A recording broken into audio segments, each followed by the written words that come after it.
तो जब भी आपको इनकम टैक्स का नोटिस मिले तो आपका क्या अधिकार है, इसके बारे में डिस्कशन करेंगे। आप अपनी आपत्ति दर्ज करा सकते हैं, इसके बारे में इम्पोर्टेंट डिसीजन भी आया है।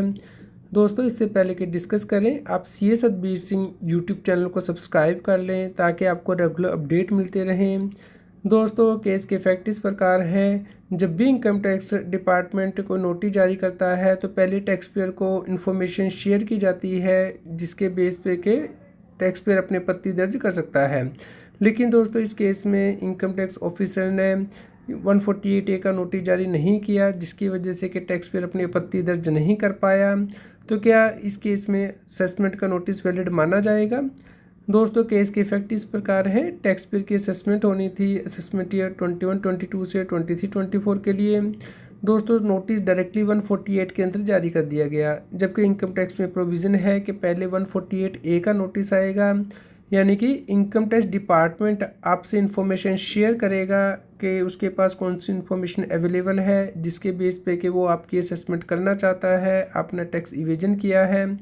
तो इन्फॉर्मेशन शेयर ही नहीं की गई टैक्स पेयर से और डायरेक्टली उसे नोटिस दिया गया कि उसकी इनकम को असेस किया जाएगा। तो दोस्तों, क्या ये नोटिस वैलिड माना जाएगा? इसके ऊपर इम्पोर्टेंट डिसीजन आया है कि इनकम टैक्स एक्ट के अंतर्गत ये मैंडेटरी है कि पहले 148A का नोटिस जारी किया जाएगा, यानी कि आपसे वो इन्फॉर्मेशन शेयर की जाएगी जो कि इनकम टैक्स डिपार्टमेंट के पास अवेलेबल है। तो आप उस इन्फॉर्मेशन के अगेंस्ट अपनी ऑब्जेक्शन फाइल कर सकते हैं कि आपकी असेसमेंट क्यों नहीं होनी चाहिए। तो दोस्तों, अगर ये नोटिस जारी नहीं करता है, डिपार्टमेंट आपसे इन्फॉर्मेशन साझा नहीं करता है, तो उस केस में इनकम टैक्स का नोटिस वैलिड नहीं माना जाएगा। तो इसके लिए हाई कोर्ट ने इम्पोर्टेंट डिसीजन दिया है दोस्तों कि 148A का नोटिस पहले आपको जारी करके इन्फॉर्मेशन शेयर की जाएगी। इनकम टैक्स ऑफिसर आपके ऑब्जेक्शन को भी कंसीडर करेगा। तो दोस्तों, जब भी आपको नोटिस मिले तो आप अपनी ऑब्जेक्शन रेज कर सकते हैं। उसके बाद ही इनकम टैक्स ऑफिसर आपके ऑब्जेक्शन को डिस्पोज ऑफ करके असेसमेंट कर सकता है। तो दोस्तों, यहाँ पे ये ऑप्शनल नहीं है ऑफिसर के पास कि वो ये नोटिस ना जारी करे, उसे जारी करना ही होगा। इनकम टैक्स एक्ट में प्रोविज़न है कि वो इंक्वायरी कंडक्ट करे, उसके बाद इंफॉर्मेशन टैक्स पेयर से शेयर करें और टैक्स पेयर को अपॉर्चुनिटी दी जाए कि वो अपनी आपत्ति दर्ज कर सकता है कि उसकी असेसमेंट क्यों नहीं होनी चाहिए।